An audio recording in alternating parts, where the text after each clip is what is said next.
அனைவருக்கும் ஆனந்தமான இறைவணக்கம். ஆன்மீக சிவ சொந்தங்களே, திருமண தடை நீங்க, நினைத்த மனவாழ்வு அமைய, இதோ ஓர் அருமையான வழிபாடு. நமது சேனல் கமெண்ட் பாக்ஸில் சில நாட்களுக்கு முன்பாக ஒருத்தவங்க இந்த கேள்வி கேட்டிருந்தாங்க. சுவாமி, எனது தம்பிக்கு இன்னும் திருமணம் நடக்கலை, 35 வயதாகுது, ஏதாவது பரிகாரம் சொல்லுங்கள் அப்படின்னு. 30 வயசுக்கு மேலே திருமணம் ஆகாமல் இருக்கிறதுங்கிறது ரொம்ப கடினமான ஒரு சூழல். ஒரு சிலர் குடும்பத்தில் பார்த்திங்கன்னா வரன் வரும், ஆனால் பொருத்தம் இருக்காது. அப்படி பொருத்தம் வந்தாலும் கடைசி நேரத்தில் ஏதாவது ஒரு சூழலில் அந்த திருமணம் தடைப்படும்.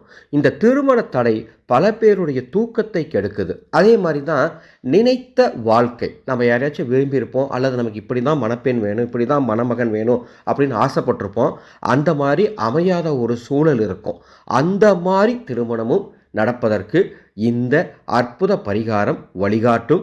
நம்பிக்கையோடு செய்யும் பட்சத்தில் இது சாத்தியம் என்பதை மகிழ்ச்சியோடு தெரிவித்துக் கொள்கின்றேன். ஒரு அன்பு தகவல், எங்களது ஆனந்தொளி அறக்கட்டளை அன்னசேவை என்ற ஒரு குழுவை நடத்திட்டு இருக்கோம். இந்த அன்னசேவா குழுவின் மூலமாக ஒவ்வொரு நாளும் மிக சிறப்பாக உணவு தானம் செய்கின்றோம். ஒரு அன்பு வேண்டுகோள் என்னென்னா, உங்கள் குடும்பத்தில் பிறந்தநாள் மற்றும் திருமண நாள் போன்ற சந்தோஷமான நாள்லையும், உங்கள் குடும்பத்தில் வாழ்ந்து மறைந்த முன்னோர்களின் நினைவு நாள்லையும் எங்களது அன்னசேவா குழுவுக்கு உதவி செய்ய முன்வாருங்கள்.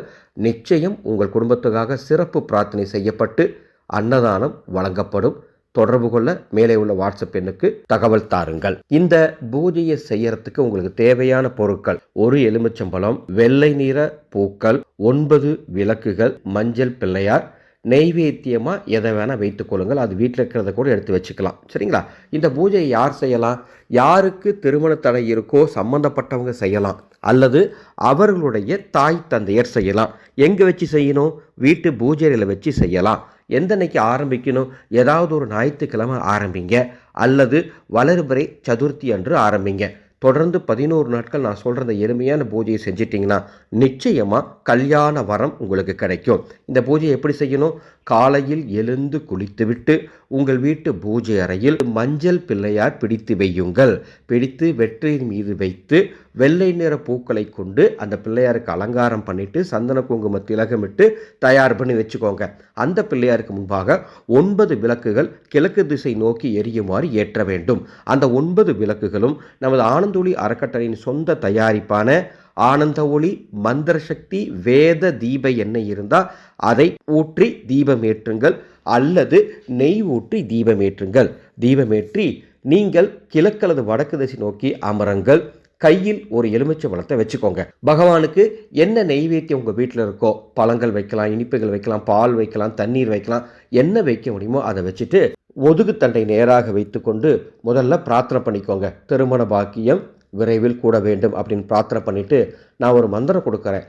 அந்த மந்திரத்தை 54 முறை சொல்லுங்கள். ஓம் ஸ்ரீம் ஹ்ரீம் க்ளீம் க்ளௌம் கம் கணபதையே வரவரத சர்வஜனமே வசமானய கல்யாணம் குரு குரு ஸ்வாகா. இந்த வீடியோக்கு கீழே டிஸ்கிரிப்ஷன் பாக்ஸில் அந்த மந்திரம் டைப் பண்ணி கொடுத்துருக்கேன். இந்த மந்திரத்தை 54 முறை சொல்லி விநாயகப் பெருமானை பிரார்த்தனை செய்து கொண்டு அந்த எலுமிச்சம்பழத்தை 2ஆக அறுத்து உங்கள் வீட்டின் நிலைவாசலுக்கு வெளியே வைத்து விடுங்கள். குங்குமம் தடவி வச்சாலும் சரி, அப்படியே வச்சாலும் சரி, வச்சுட்டு சுவாமியை வணங்கிட்டு தூபதீபெல்லாம் காட்டிட்டு நைவேத்தியத்தை எடுத்து நீங்கள் பிரசாதமாக சாப்பிடலாம். அந்த மஞ்சள் பிள்ளையார் அன்று முழுவதும் இருக்கட்டும். மறுநாள் காலையில் அந்த மஞ்சள் பிள்ளையாரை எடுத்து கரைத்து வீட்டில் தெளித்து விடலாம், அல்லது வாசல் தெளிக்கும் தண்ணீரில் கூட கரைத்து வாசல் தெளிக்கலாம். எந்த தவறும் கிடையாது. இதுதான் பூஜை செய்கிற முறை. இதே மாதிரி 11 நாள் தொடர்ந்து நீங்கள் பூஜை பண்ணிட்டீங்கன்னா நிச்சயம் சொல்கிறேன், விநாயகப் பெருமான் அருளால் உங்களோடது குறைகள் நீங்கும். ரொம்ப எளிமையான பூஜை தான். காலையில் நீங்கள் எந்த நேரம் எழுந்தாலும் பரவாயில்ல, எழுந்து குளிச்சுட்டு இந்த வழிபாடை செஞ்சுட்டு நீங்கள் காலை உணவு எடுத்துக்கலாம். தினமும் ஒரு எலுமிச்சம்பழம் புதுசாக வாங்கிக்கோங்க. நீங்கள் ஒரு நாள் வைக்கிற எலுமிச்சம்பழத்தை மறுநாள் காலையில் அதை எடுத்து போட்டுட்டு மீண்டும் அந்த அன்னைக்கு வழிபாடு செய்கிற எலுமிச்சம்பழத்தை வச்சுக்கணும். அதே மாதிரி தான் மஞ்சள் பிள்ளையார் தினமும் பிடிக்கணும். மறுநாள் காலையில் அதை எடுத்து கரைச்சிடணும். சரிங்களா?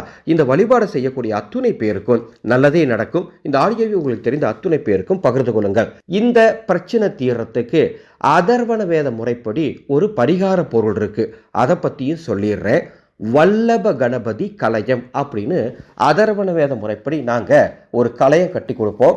இதுவரைக்கும் ஆயிரக்கணக்கான பேருக்கு இந்த கலயம் கட்டி கொடுத்துருக்கோம். இந்த வல்லப கணபதி கலயத்தை வாங்கி உங்கள் வீட்டில் பிரதிஷ்டை செய்து நான் சொல்கிற மாதிரி வழிபாடு செஞ்சுட்டு வந்தீங்கன்னா இந்த குறை நிச்சயம் நீங்கும். அதாவது கல்யாண தடை நீங்கும், விரும்பிய மனவாழ்வு அமையும். உங்கள் குடும்பத்திற்கு இந்த குறை இருந்தால் இந்த வல்லப கணபதி கலயம் உங்களுக்கு வேணும்னா மேலே உள்ள வாட்ஸ்அப் நம்பருக்கு தொடர்பு கொள்ளுமாறு கேட்டுக்கொள்கின்றேன். இது போன்று நிறைய பரிகாரங்கள் நம்ம சேனலில் சொல்ல போகிறோம். உங்கள் குடும்பத்தில் ஏதாவது குறை இருந்தாலோ பிரச்சனை இருந்தாலோ கமெண்ட் பாக்ஸில் பதிவிடுங்க. அதற்காக ஒரு தனி பூஜை, தனி வழிபாடு மற்றும் தனி பரிகார பொருள் நிச்சயம் நமது சேனலில் பதிவிடுகின்றேன். மீண்டும் அடுத்த ஒரு பதிவில் சந்திக்கின்றேன். ஆனந்த மலரட்டும், ஆனந்த ஒளி பரவட்டும்.